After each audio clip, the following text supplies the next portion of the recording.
Hey friends, it's Corey from Hey Let's Make Stuff, back with another Illustrator tutorial. This series is specifically designed for SVG designers and crafters to get you familiar with using Illustrator so you can make your own unique designs. This is the 9th video in this series. We are getting to the end. I hope you've enjoyed it so far, and I would love to have your feedback down in the comments. Today we're going to be tackling image trace, and I want to beg and plead and cajole with you not to use this to steal other people's work. This series is all about teaching you how to make your own unique SVG files and not about taking other people's work. If you are new to this series, I highly recommend going back and watching the other tutorials. They each build on each other, and there will be things that I will not explain in detail in this video that I have gone into detail in other videos, and I don't want you to be lost or confused going through this video. As always, I highly recommend using keyboard shortcuts. I have a free printable for you that has all of the keyboard shortcuts that I recommend for SVG designers. Everything you need, nothing you don't. If you're ready to dive in, let's learn about image trace. One of the best ways to use image trace in your SVG files is if you are tracing a sketch. So perhaps you are a hand letterer and you want to upload your handwriting, or maybe a cartoonist or other illustrator. You can use image trace to trace your files and turn them into a vector file. Despite my best efforts, hand lettering is not in my wheelhouse, so I asked my friend Colleen from Hand Lettered Printables to go ahead and hand letter a couple sketches for me so that I could show you how to use image trace. So I'm going to upload both of what she gave me so that you can see the difference between what we want to use and what won't work as well. To place a photo on our Illustrator artboard, we're going to use Shift-Command or Shift-Control-P. So Shift-Command-P on my Mac. And I'm going to upload my files. So here I have photos of the two sketches she made for me. Now you can see the one here on the left is much darker than the one here on the right. If you remember from back in the Make a Font from an SVG tutorial, you'll remember that some fonts are better for cutting than others. And that also applies for images that you're going to upload and want to trace. Whether you are hand lettering or doing some other type of drawing or sketching, you want to make sure to use black and try and keep your lines as smooth and inked as possible. So the one here on the left is a much better option than the one here on the right. You will have a better, more cuttable file, and you will have to do a lot less cleanup. So let's go ahead and delete the one we're not going to use, and let's make this other one a little bit bigger. I'm holding down the Shift key to resize it proportionally. Now with the image selected, and you can get to the Select tool using V, we want to click on Image Trace up here in the Control panel. So we have Image Trace in the Control panel. If you have your Properties panel open, it is also in the Properties panel. But I'm going to go ahead and use the Control panel up here at the top, and I'm going to click Image Trace. This begins the image tracing process. Sometimes you might get a warning that your image is very complex and it may have difficulty tracing it.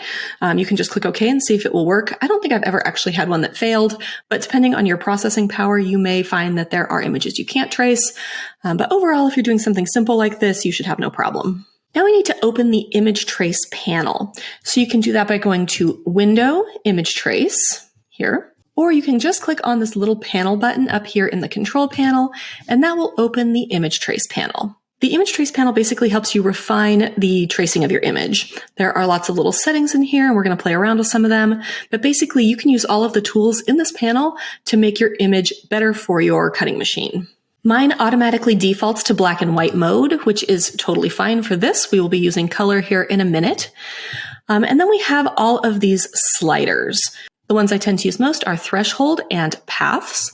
So I'm going to go ahead and use these sliders so that you can kind of see what happens when I slide them each way. So if I increase the threshold here, it will process and it will actually pull in more pixels.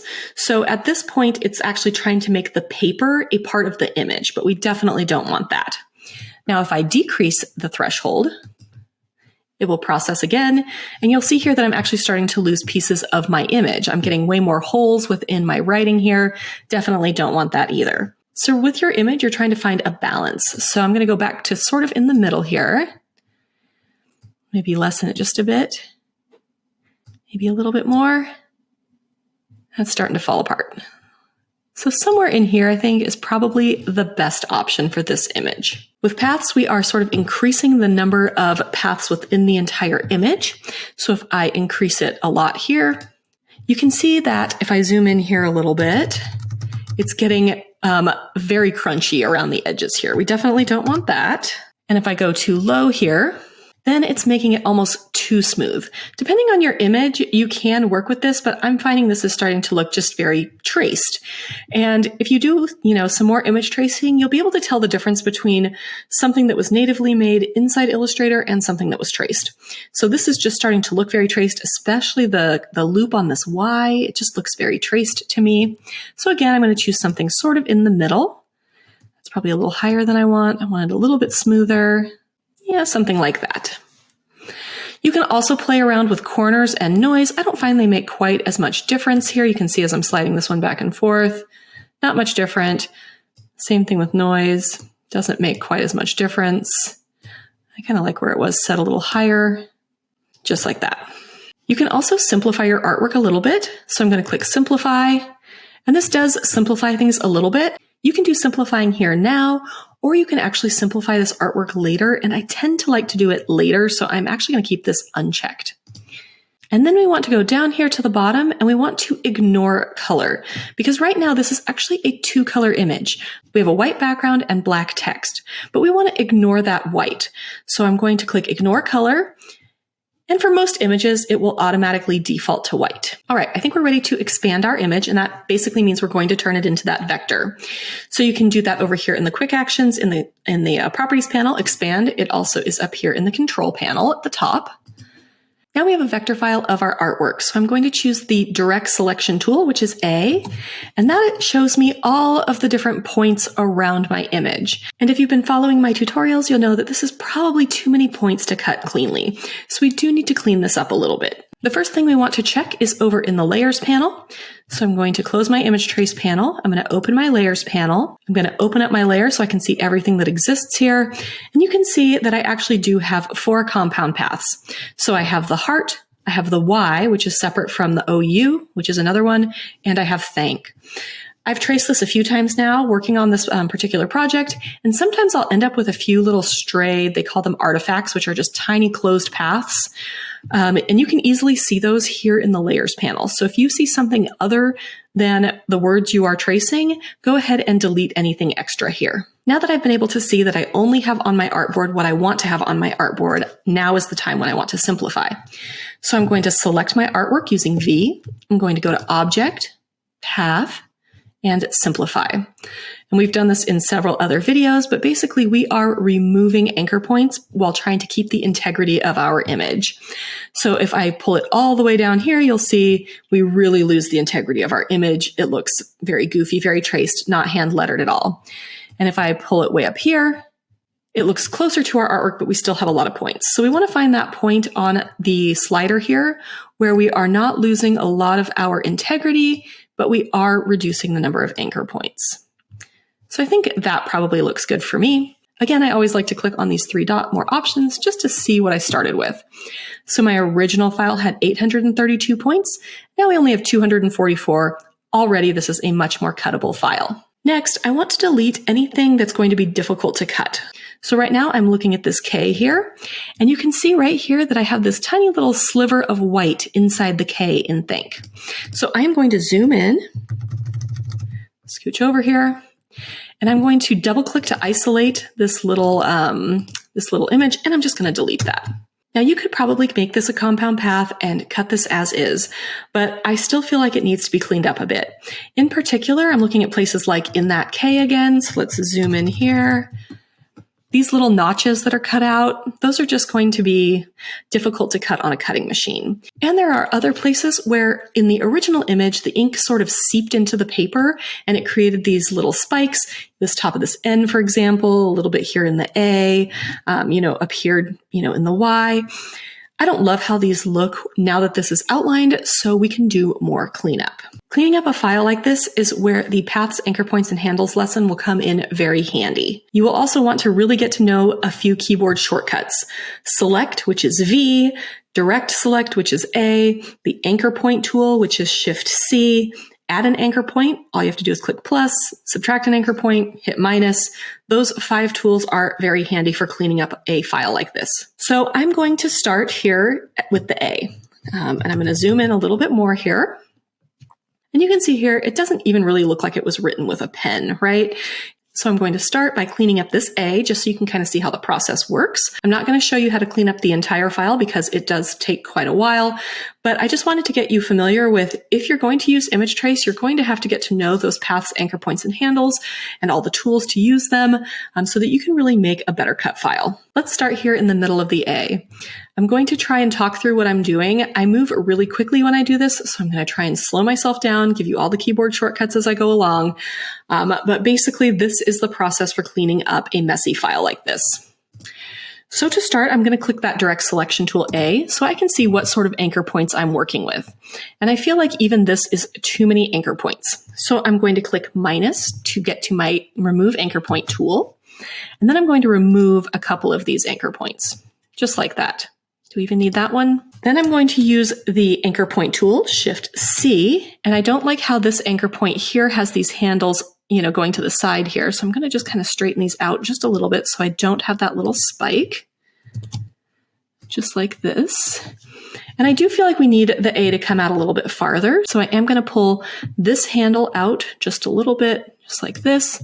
I'm going to pull this handle up here at the top out just a little bit, just like that. So this is already so much cleaner. I'm going to choose my anchor point tool again. So Shift C, and then this anchor point here at the bottom, not looking so great to me. So I am going to pull it around just a little bit, just like this. So I'm kind of rounding out the bottom here. You can also just click on the anchor point itself. It will turn it back to a square anchor point, and then you can just stretch out those anchor points a little bit. And then with this top anchor point, I'm going to click on it. It's going to turn it to a corner anchor point. And then again, I'm just going to sort of stretch it. I'm just trying to create smoother curves. I don't mind this little dip down here. That's fine. That center of the A looks so much better to me now. Let's also do the same around the edge of the A. So again, I'm going to choose that direct selection tool, A. So I want to see what sort of anchor points I have. This is actually not too bad, but I am going to delete a few of them. So I'm going to delete this guy here. That already just really makes that so much better.